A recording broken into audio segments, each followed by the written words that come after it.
Hey all the future assistant professors, welcome back to English by Pooja Singh. Today we are going to do some memory based questions that I have received from my students, and I have got a lot of requests that please ma'am make a memory based question analysis for December 2025. So let's get started without any delay, okay? So, the very first question from December 2025 exam experience, there was a question of Charles Dickens' novel that opens up famous descriptions of fog in London, and some descriptions were there. So, the answer will be Bleak House. Okay, and as you know, Bleak House begins with a dense fog imagery and symbolizing moral and legal corruption in Victorian England. So, this says that in future, if you're reading a novel, particularly the famous writer's novel, you have to focus on the description, you have to focus on the settings, okay, you have to focus on the themes, okay. So this will be now the new pattern of study. Now this was now if you will say that you don't know about the Charles Dickens, of course he is a famous writer, he's very famous, and every year they ask about Charles Dickens question, right? Now this was expected that of course he will be coming. Now moving forward to Girish Karnad's, who have not heard of Hayavadana, right? So now obviously these are always asked, what is the title taken, where is the title taken from? I have also said this in my revision class. Title taken from, you have to know about the subtitle, you have to know what is the source taken from, okay. So the correct answer will be Katha Sarita, okay. This play is based on Som Deva's Katha Sarita Sagra, especially the story of the transposed heads. Now, there was a question on culture is complex whole which includes knowledge, belief, art, morals, law, custom was defined by, or it was complicated, and who said about that. On this, if this particular was there, because since it is a memory based, of course some question can be like not exactly true, but yeah, if this is the quotation, then E.B. Tyler will be clear. Now, there was a question from Francis Bacon's essay of study appears in which, so it appears in essay 1625 edition, and there was a lot of questions on the statement of this. So, of course, it is not possible to remember all the statements. Then there was a question on which statement about Mulk Raj Anand is correct. A lot of questions were about studies, about from where did he did the doctorate thing. So yes, the one statement was there that he studied and completed PhD in London. So this will be true, not the Cambridge and the Oxford and like that. So this the PhD in London thing was true. Now there was a lot of question from the linguistics, right? A lot of questions from the linguistics.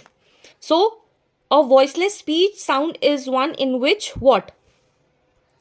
Vocal cords do not vibrate. So this will be, see, a lot of questions were from the articulation, the complete closure, the vowels, right? How you are going to talk, how you say with the complete closure. Okay, then yeah, consonant produced with the complete closure of the speech organs is called the plosive stops, right? How you are shutting your lips like that. Then the space between the vocal cords is known as glottis. Which of the following is the correct trilogy by Samuel Beckett? It was Molly, Malone and the Unnameable. Which of the following is a fixed poetic form? There was a lot of questions from the poetic forms. It was the Villanella. According to Freud, there was segment for towers and pillars symbolic represent. There was a 4 questions, and they were like, this is symbolized as this. This is symbolized as this. So, if they're talking about the towers and pillars, yes, towers and pillars are the symbols of phallic symbols. And if we'll talk about the Yonic one, the Yonic will represent as caves, vessels, and rooms. Okay. Now there was a question from Jayant Mahapatra's poem referring to the Jagannath temple. So there was description given, and you had to select who has referred this in particular poem. So he has referred in Down at Puri, that Jagannath temple one, and in this it reflects faith, ritual, and poverty. Then there's a question which comes first in a standard thesis format. They basically ask a particular chronology for that. In this, abstract comes first. So the very first one is title, abstract, introduction, literature review, methodology, analysis, conclusion, and references. This is the particular chronology. Now in the 9th edition, a work with more than 3 authors is cited using. So there were so many 4 to 5 names were there, and then options were there what to choose. Then the options will be the first name, whatever I don't remember exactly, but Das Gupta was there. What you had to write, the first name, if the first name was Das Gupta, then Das Gupta, then et.al. This will be the correct format. Okay, the first authors plus et. Then the very easy question. Now tell me, was this the NET question has to use? NTA has to ask this question: which of the following is not a dystopian novel? Now this was the free marks. Okay, this was the free marks. Now you cannot say, if they are giving this marks, you cannot say that very easy, very tough questions. So we cannot judge on particular question. There will be, because we are giving the national eligibility test. We cannot expect very easy, but this came out of nowhere. So Pride and Prejudice was not a dystopian novel. Okay, then there was a lot of questions around the Arms and the Men by George Bernard Shaw. So it was published in 1894. A statement wise type question was given. I don't remember exactly. Then the Harold Pinter's birthday party consists of 3 acts, and so many acts were there. There was one incorrect. Okay. The fourth wave of feminism is mainly associated with the digital activism and social media. Again, there was feminist phase, feminine phase, something like that. So the first wave of feminism was suffrage, second was body sexuality, third is industrial race sexuality, then fourth is digital feminism. Then there was a religious community questions about four novelists like Nazim Ezekiel, A.K. Ramanujan, and two more. So for Nazim Ezekiel, he was a Jewish, and that is why he had to face a lot in his life. He had to face that's why reading the background of poet and writer becomes important. Okay. And A.K. Ramanujan belongs to Hindu, completely Brahmin family. Then there was a lot of words, habitus, hyper reality, and two more. So if you talk about habitus, it is given by Piri Baudu. Okay. Then which Anita Desai novels depict a psychological disturbed pregnant woman? It is the Cry the Peacock. Then arrange the following works in chronology. These were the four works, I guess. I don't remember exactly. But if it is, then the first one will be this. 2, 3, 1 and 4. Now, if you will see the total question, the concept is that all conceptual thing they are asking chronology, they're asking the basic theory. Now if you'll ask me that dystopian novel, everybody's know that PYQs are evolving in a greater way, but foundation remains the same. They are not just copying and pasting, but they are digging down deep. Now we'll also see some questions which I have got from the students. So there was a question. There was a question from Charles Dickens, which work talks about fog in London. We have done Hayavadana source done. Then there was a question on complicated subject. Who said this? Then Thomas Hardy's works in chronological. Then there was a question of I.R. Richard's practical criticism, content or chapters name given were there, and you had to select which is correct. Like then Francis Bacon of studies chronology. Then Mulk Raj Anand life London studies statements Dr. Wise. Then what is voiceless and voice speech? Complete articulation, closure consonants, vowels out of 20, which are which are consonant, like that, place between the vocal cords cold. Then how I consider my light spent stanza line rearrange. Then trilogy of Samuel Beckett. Then what are the poetry forms? Then there was a question also on the Shakespeare dialogue from different works. Like they had not have given the work name, but they have given the statements or the dialogues. Okay.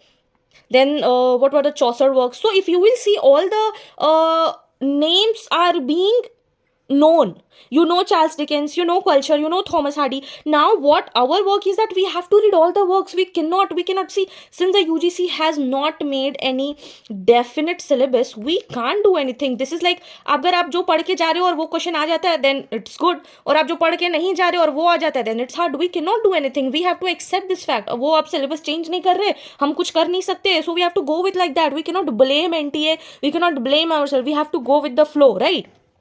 Then there was a lot of new minor writers. Eng, who is he? Then there were statements about them. Then some Tony Meroil, some new writer were there. Then Sigmund Freud, ionic symbol, phallic symbols as tower. Then Jagannath Temple, who has given the reference. Then format, what was the format of thesis? Then citation of the 9th MLA edition, 5 writers were given, and now you have to write in the correct way. Then which of the following is not dystopian? We have done GB Shaw chronology done, Harold Pinter's Acts Party, all feminist waves name and theme. Authors were Nazim Ezekiel, A.K. Ramanujan, Habitus, Hyperreality. Then which work of Anita Pigment and chronology. So these were the questions that were in the. Then there were from the linguistic, a lot of questions from linguistic like this, what you have to write like this, what will start from this. So a lot of questions were from like this, a lot of questions were from the chronology. The very pathetic, if you will ask me what pathetic question was, pathetic questions were the poetry lines. Obviously nobody remembers like that. Yes, it is an exam of pattern recognition. I do believe that it is a pattern recognition, but poetry lines out of nowhere, how one can remember like the exact, had it been the names given, we could have matched it down, that would have been easy. But yeah, since they have introduced the lines in the poetry lines one, this was like I didn't feel this one good. And there was a lot of questions about the structuralism. There was a lot of question against the structuralism. what is lingua, what is parole, how did definite, what deconstructionist and post-structuralist talked about, like that. So a lot of questions were from the theory which we have studied. Okay, see, if you are going for UGC NET examination on the basis of surface level, this is not going to work, right? We have to have a deep knowledge, and how knowledge comes from, you have to read books, you have to analyze, you have to think about it, right? Watching video will help you to understand things, but if you will solely be dependent on the videos, they are extracts, and that is being made on a deep study. Okay, so this you have to see. And a lot of people were saying that, you know, this is AI, this is AI questions, AI questions were there. Then there were questions from out of box, then there were questions from out of syllabus, no PYQs were concerned. But AI questions, I don't know about it. I don't know. Out of the box was the poetry lines and the new minor writers. And we know that minor writers will be introduced. Minor poets will be introduced. 15 to 20 questions will always be unexpected, no matter how much you have studied. This is clear, right? What we can do our best by having things that is in our capacity. We can read, we can analyze, and we can go with the flow. That's it. Whatever happened, let it be. Now start your revision. Yes, revision. Why I'm saying revision? Because you have studied enough. Start your revision. You have given your examination. You know where you are lacking, where you have to give your best. If you have completed your literary criticism, solve all the things. If you have literary theory, solve that. Focus on linguistic. Last year they asked a lot of questions on English in India. This time they asked only few. So this will be the pattern. UGC always means unpredictable Grand Commission. Okay. Now we talk about the expected cutoff. Expected cutoff will always be from 55% to 58%. This will be the cutoff, because at last time for June 2025 it was 55, and it was considered hardest exam. So yeah, if from 55 to 58, that will vary plus minus, you can understand. Rest we will be waiting for the NTA to release the question, and then we'll discuss. So that's it for today. So that was the complete analysis and purely based on memory. And once NTA will release their question paper, we are going to do that analysis also. Okay, there were some questions from my students and which I also remember. So do let me know in the comment section which question you got right. And if you remember any question, do drop down. We can make part 2 as well. And if you found this video helpful, do not forget to like, share with your friends. And if you're new to this channel, do subscribe. Okay, till then, keep learning, keep shining. Bye bye.